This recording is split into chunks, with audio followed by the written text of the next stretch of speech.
Hello दोस्तों, स्वागत है आपका अपने YouTube channel network qualified coaching 2.0 में। तो दोस्तों आप लोगों के बीच मैं वॉइस लेकर के आया हूं, जो कि पिछला वीडियो की तरह आप लोगों को यही वीडियो समझ में आएगा। तो चलिए देर न करते हुए हम वॉइस के टॉपिक की ओर चलेंगे। 2-3 दिन वीडियो में लेट हो गया, थोड़ा सा प्रॉब्लम चलेगा बरसात को लेकर के। किसी दिन बारिश होने लगता है तो व्यवस्था में दिक्कत हो जाता है, तो थोड़ा सा मैनेज करना है मौसम को लेकर के। फिर धीरे धीरे जैसे मौसम ठीक होगा उस दिन हम वीडियो बनाते रहेंगे, तो आप लोगों को मैनेज करके चलना है। तो चलिए देर न करते हुए हम आगे वीडियो में वॉइस बताएं। ऐसे पहले मैं आप लोगों को बता दूं कि मैं एक वीडियो कॉल बना करके डाला है कि बिहार बोर्ड इंटर और मैट्रिक में किस तरह से 95% स्कोर हम कर सकते हैं। तो उस वीडियो को जाइए और देखिए और अपने एग्जाम में अच्छा मार्क्स लाइए। दूसरा को देख के सोचने से बेहतर है कि जो अपना रिजल्ट अच्छा लाया जाए। तो सबसे पहले मैं आप लोगों को बताऊंगा कि इसको आप लोग पहले लिख लीजिए, इसके बाद हम समझा रहे हैं। पहले इसको अच्छा से लिख लीजिए आप लोग।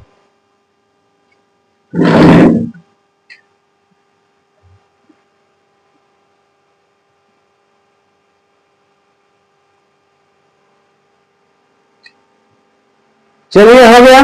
इसमें हम कुछ ही बताए थे कि कुछ ऐसा वॉइस होता है कि कुछ जो याद करके चलना होता है एग्जाम्पल के माध्यम से। तो जिसका नियम होता है नियम लिखा जाता है, जिसका नियम नहीं होता है तो उदाहरण एग्जाम्पल के माध्यम से हम लोगों को समझ जाना है कि ये किस तरह से बनता है। अगर नहीं समझ में आए तो आप कमेंट के माध्यम से बताइए, जरूर हम आप लोगों को हेल्प करेंगे।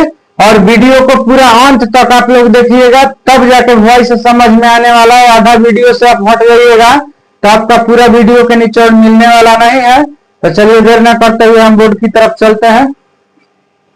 सबसे पहले इसमें दिया हुआ है कि subject plus verb plus noun plus infinitive, जिसको विदाउट टू कह सकते हैं। इंफिनिटिव यानी कि विदाउट टू। फिर से एक बार देख लीजिए, subject plus verb plus noun plus infinitive या विदाउट टू। और इसका एग्जाम्पल है कि आई साव राम प्ले। एग्जाम्पल आप लोग देख लिए, आई साव राम प्ले। इसमें देखना है कि ये जो है सब्जेक्ट हो गया, ये वर्ब हो गया और ये भी वर्ब हो गया। दूगो इसमें वर्ब हो गया, दूगो सब्जेक्ट हो गया। दूगो सब्जेक्ट और दूगो वर्ब हो गया। तो इसको किस तरह से बनाएंगे कि सबसे पहले ये वाला जो सब्जेक्ट है यानी कि ऑब्जेक्ट के जगह ही रखा गया है, तो इसको हम ऑब्जेक्ट से कहां लाएंगे, सब्जेक्ट में।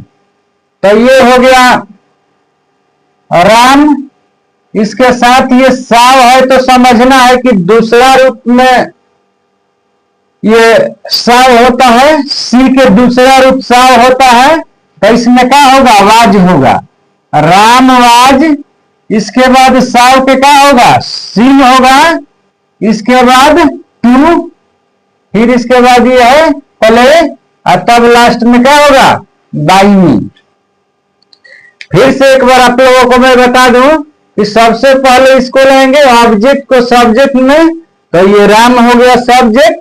इसके अब देखेंगे कि ये दूसरा रूप है, तो पास्ट में दूसरा रूप होता है, तो इसके साथ आ गया आवाज। अब ये साव जो है इसका तीसरा रूप करेंगे सीन। तब ये जो इंफिनिटिव है इसको रखेंगे टू। तब ये रखेंगे लास्ट वाला जो वर्ब है उसको प्ले। और फिर इसके बाद जो ये सब्जेक्ट है उसको डाई करके ऑब्जेक्ट में हम रख देंगे। तो मैं ऐसा करता हूं कि ये जरूर आप लोगों को समझ में आया होगा। जस्ट उसी प्रकार से ये दूसरा अगर देखिए तो इसमें है आई फाउंड हिम स्विम। तो कहां से चलेंगे, यहां से। हिम के क्या हो जाएगा, ही के साथ क्या होगा, वाह। जिससे कि आई फाउंड है तो ही वाज हो गया। अब इसके बाद क्या होगा, जिसे ये साव के सीन हुआ था, तो ये फाउंड के दूसरा रूप और तीसरा रूप एक ही होता है, फाउंड। इसके बाद इसमें टू है, इसमें भी टू हो गया, स्विम के रहेगा स्विम, और तब बाई का हो जाएगा, बाई लास्ट में हो जाएगा। देखिए उसी तरह का है कि नहीं। अब यह है I made him with, example को देखते जाइए, सब में ये जो है दूसरा रूप आ रहा है, सब में दूसरा रूप आ रहा है कि नहीं। इधर जो है ये जेम के त्यों रह रहा है, भर्व जो है,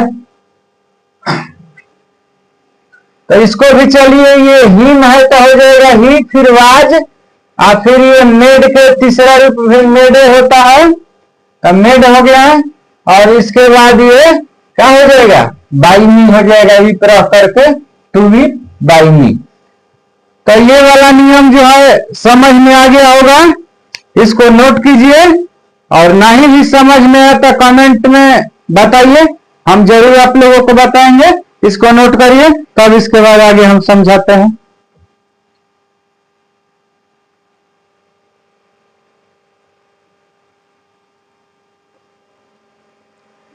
चलिए देखिए, इसमें यहां से है जो कह रहा है कि subject plus verb plus object plus complement. तो इसको हम लोग देखेंगे, कह रहे हैं कि कुछ वाक्य में, यानी सब में नहीं, कुछ वाक्य में ट्रांजिटिव वर्ब के ऑब्जेक्ट के ठीक बाद, इसके ट्रांजिटिव वर्ब के ऑब्जेक्ट के ठीक बाद एक कॉम्प्लीमेंट रहता है। ऐसे वर्ब को पैसिव ट्रांसफॉर्मेशन के समय उस ऑब्जेक्ट को नए वाक्य का सब्जेक्ट बना दिया जाता है, और कॉम्प्लीमेंट को वर्ब के बाद रखा जाता है। अब हो सकता है कि समझ में आपको नहीं आए, तो मैं फिर एक बार बताता हूं। कुछ वाक्य में ट्रांजिटिव वर्ब के ऑब्जेक्ट के ठीक बाद एक कॉम्प्लीमेंट रहता है। ऐसे वर्ब को पैसिव ट्रांसफॉर्मेशन के समय उस ऑब्जेक्ट को नए वाक्य का सब्जेक्ट बना दिया जाता है, और कॉम्प्लीमेंट को वर्ब के बाद रख दिया जाता है। तो अब समझना, हम पहले भी बताए थे कि कॉम्प्लीमेंट एक्स्ट्रा क्या होता है। तो चलिए देर न करते हुए इस एग्जाम्पल को देखा जाए, कि कह रहे हैं कि we made him chairman, we made him chairman. तो ये जो हिम है ऑब्जेक्ट, इसको लाया जाएगा सब्जेक्ट में, तो हो गया ही। अब इसके बाद ही के साथ क्या होगा, वाज होगा। ये मेड के दूसरे रूप तीसरे रूप मेड ही होता है, तो ही वाज मेड। अब क्या करना है, चेयरमैन रख देना है। वही चीज फिर से देखिए, कह रहा है कि ट्रांजिटिव वर्ब के ऑब्जेक्ट के ठीक बाद एक कॉम्प्लीमेंट रहता है। तो ये ऑब्जेक्ट हो गया, इसके बाद ये कॉम्प्लीमेंट है। अब कह रहा है कि ऑब्जेक्ट को नया वाक्य का सब्जेक्ट बना दिया जाता है। ये ऑब्जेक्ट जौन है, इसको नया वाक्य का सब्जेक्ट बना दिया जाता है, और फिर कह रहा है कि कॉम्प्लीमेंट को वर्ब के बाद रख दिया जाता है। ये वर्ब जो है, तब वर्ब के बाद कॉम्प्लीमेंट को क्या किया गया, रख दिया गया। दूसरा में देखा जाए तो कह रहा है कि दे इलेक्टेड मुकेश कैप्टन। तो अब इसमें क्या करना है कि ऑब्जेक्ट है मुकेश, तो सब्जेक्ट में आएगा मुकेश, इसके साथ हो जाएगा वाज, मुकेश वाज इलेक्टेड।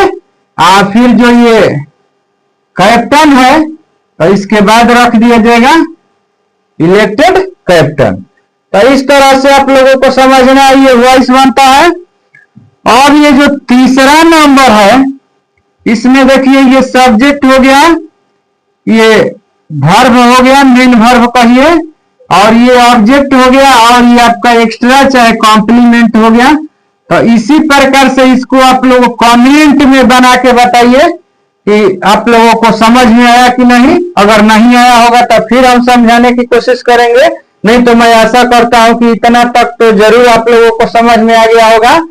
तो जल्दी इसको समझिए, और ना समझ में आए तो फिर हमसे बताइए, फिर हम आगे बताने की कोशिश करेंगे। लेकिन इसको लाइन बाय लाइन आप गहन से समझिएगा तो पूर्ण रूप से आपको समझ में आने वाला है।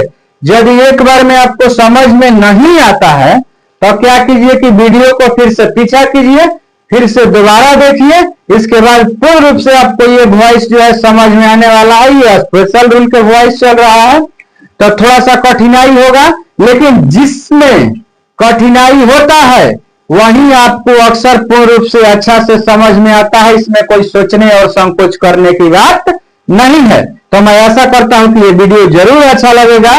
तब तक के लिए जय हिंद, वंदे मातरम।